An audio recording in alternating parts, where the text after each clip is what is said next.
உலக வரைபடத்தில் ஒரு கண்ணுக்கு தெரியாத சதுரங்க பலகை விரிந்திருக்கிறது. இதில் நாடுகள் தங்கள் ஆதிக்கத்தை நிலைநாட்ட கடற்பாதைகள் வழியாக காய்களை நகர்த்துகின்றன. ஆனால் இந்த ஆட்டத்தின் மையப்புள்ளி ஒரு வைர நெக்லஸாக மாறினால் என்னவாகும்?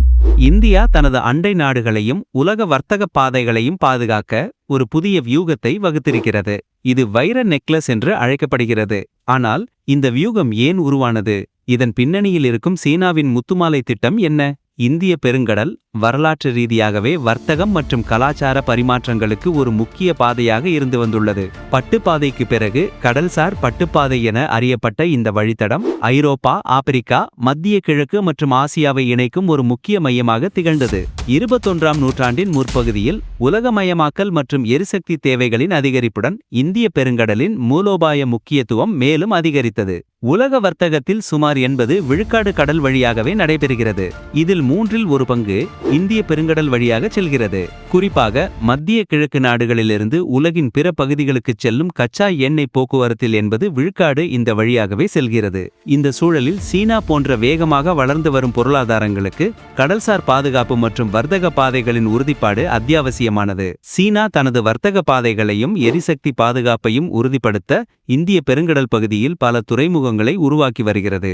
2000களின் முற்பகுதியிலிருந்து சீனா தனது ஒரு பட்டை ஒரு சாலை பெல்ட் அண்ட் ரோட் இனிஷியேட்டிவ் திட்டத்தின் ஒரு பகுதியாக இந்த கடல்சார் உள்கட்டமைப்பு திட்டங்களை தீவிரப்படுத்தியது. பாகிஸ்தானின் குவாடர் துறைமுகம் 2007 முதல் வளர்ச்சி. 2013ஆம் ஆண்டு சீனாவுக்கு குத்தகை. இலங்கையின் ஹம்பான் தோட்டை 2010ஆம் ஆண்டு கட்டுமான பணிகள் ஆரம்பம். 2017ஆம் ஆண்டு 99 வருட குத்தகை. மியான்மரின் காக்பியு 2015ஆம் ஆண்டு ஒப்பந்தம். மாலத்தீவுகள் கிழக்கு ஆப்பிரிக்காவில் உள்ள ஜிபூட்டியில் 2017ஆம் ஆண்டு முதல் வெளிநாட்டு இராணுவ தளம் போன்ற இடங்களில் சீனா தனது இருப்புக்கான வசதிகளை மேம்படுத்துகிறது. இந்த திட்டத்தை தான் முத்துமாலை அல்லது ஸ்ட்ரிங் ஆஃப் பேர்ல்ஸ் என்று உலக நாடுகள் குறிப்பிடுகின்றன. இது இந்தியாவை சுற்றிலும் ஒரு பாதுகாப்பு வளையத்தை உருவாக்குவது போல தோன்றி இந்தியாவின் பாதுகாப்பு வட்டாரத்தில் ஒரு பெரிய கவலையை ஏற்படுத்தியது. இந்தியாவின் பாதுகாப்பிற்கு அச்சுறுத்தலாக கருதப்படும் இந்த முத்துமாலை திட்டத்திற்கு பதிலடியாக இந்தியா தனது சொந்த வைர நெக்லஸ் வியூகத்தை வகுத்துள்ளது. 2000களின் நடுப்பகுதியிலிருந்து இந்தியாவின் வெளியுறவு கொள்கையில் இதன் முக்கியத்துவம் அதிகரித்து 2010களின் பிற்பகுதியில் இது ஒரு ஒருங்கிணைந்த மூலோபாயமாக வடிவம் பெற்றது. இது சீனாவின் ஆதிக்கத்தை சமநிலைப்படுத்துவதையும் இந்திய பெருங்கடல் பகுதியில் தனது செல்வாக்கை வலுப்படுத்துவதையும் நோக்கமாக கொண்டது. 2016இல் ஈரானில் உள்ள சாபஹார் துறைமுகம் ஒப்பந்தம். 2018இல் ஓமானில் உள்ள டும் துறைமுகம் இந்திய கடற்படைக்கு அணுகல். 2018இல் இந்தோனேசியாவின் சபாங் துறைமுகம் ஒத்துழைப்பு ஒப்பந்தம். சிங்கப்பூரின் சாங்கி கடற்படை தளம். 2015இல் சீஷெல்ஸில் உள்ள அசம்ப்ஷன் தீவு ஒப்பந்தம். மொசாம்பிக்கில் உள்ள துறைமுகங்கள் மியான்மரின் சிட்வே துறைமுகம் கலாடன் பன்முக மாதிரி போக்குவரத்து திட்டத்தின் கீழ் என பல இடங்களில் இந்தியா தனது கடற்படை மற்றும் வர்த்தக உறவுகளை வலுப்படுத்தி வருகிறது. இந்த திட்டங்கள் அனைத்தும் இந்தியாவின் பாதுகாப்பு, வர்த்தக பாதைகள் மற்றும் பிராந்திய ஸ்திரத்தன்மைக்கு முக்கியத்துவம் கொடுக்கின்றன. ஆனால் வெறும் துறைமுகங்களை உருவாக்குவதும் இராணுவ தளங்களை நிறுவுவதும் மட்டுமே இந்த புவிசார் அரசியல் ஆட்டத்தில் வெற்றியை தீர்மானித்து விடுமா? இந்த இரண்டு வியூகங்களும் எதிர்காலத்தில் எப்படி மோதிக்கொள்ளும்? இந்தியா தனது வைர நெக்லஸ் திட்டத்தின் மூலம் பல முக்கிய நோக்கங்களை அடைய முயற்சிக்கிறது. முதலாவதாக தனது கடல்சார் பாதுகாப்பை உறுதிப்படுத்துகிறது. இரண்டாவதாக மத்திய ஆசியா மற்றும் ஆப்பிரிக்க நாடுகளுடனான வர்த்தக உறவுகளை வலுப்படுத்துகிறது.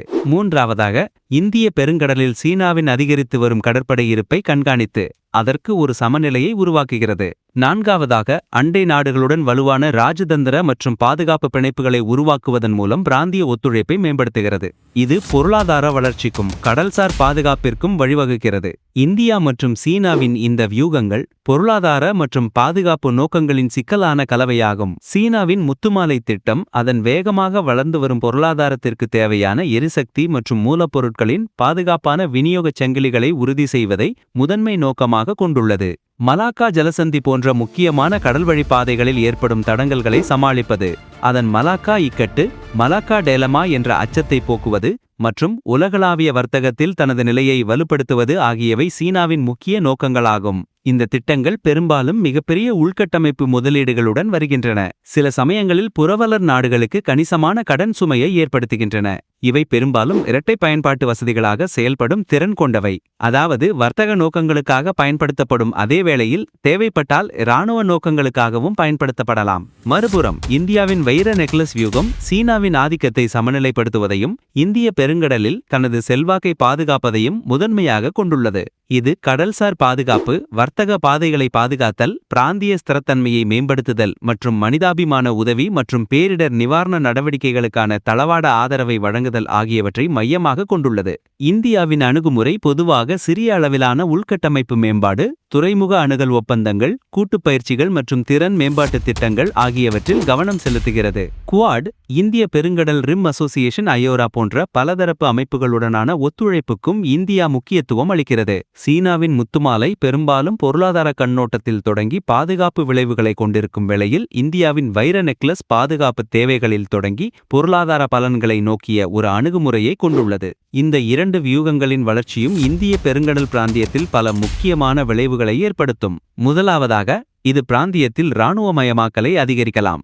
இரு நாடுகளும் தங்கள் கடற்படை இருப்பை அதிகரித்து புதிய தளங்களை உருவாக்குவதால் பதட்டங்கள் அதிகரித்து தவறான கணக்கீடுகளுக்கான வாய்ப்புகள் உருவாகலாம். இரண்டாவதாக, பொருளாதார ரீதியாக இது புதிய வர்த்தக பாதைகள் மற்றும் உள்கட்டமைப்பு மேம்பாட்டிற்கு வழிவகுக்கும்.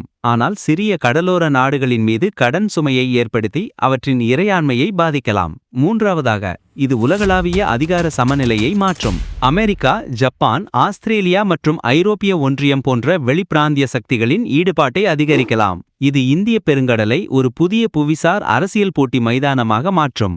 நான்காவதாக, அதிகரித்து வரும் கப்பல் போக்குவரத்து மற்றும் இராணுவ நடவடிக்கைகள் கடல்சார் சுற்றுச்சூழல் அமைப்புகளுக்கு அச்சுறுத்தலாக அமையலாம். இந்த முத்துமாலை மற்றும் வைர நெக்லஸ் வியூகங்கள் குறித்து மாற்று பார்வைகளும் நிலவுகின்றன. சீனாவின் தரப்பில் அதன் முத்துமாலை திட்டம் ஒரு இராணுவ ரீதியான சுற்றுவளைப்பு அல்ல என்றும், மாறாக அதன் பெல்ட் அண்ட் ரோட் முன்முயற்சியின் ஒரு பகுதியாக வர்த்தகம் மற்றும் பொருளாதார வளர்ச்சியை மேம்படுத்துவதை நோக்கமாக கொண்ட தூய்மையான பொருளாதார மற்றும் வணிக திட்டங்கள் என்றும் வாதிடப்படுகிறது.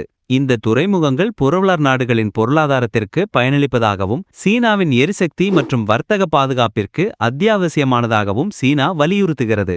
இந்த துறைமுகங்கள் பெரும்பாலும் புறவலர் நாடுகளின் கட்டுப்பாட்டிலேயே உள்ளன என்றும் அவை சீனாவின் முழுமையான இராணுவ தளங்களாக செயல்பட முடியாது என்றும் சில ஆய்வாளர்கள் வாதிடுகின்றனர். மறுபுறம் இந்தியாவின் வைர நெக்லஸ் திட்டத்தின் செயல்திறன் குறித்தும் கேள்விகள் எழுப்பப்படுகின்றன.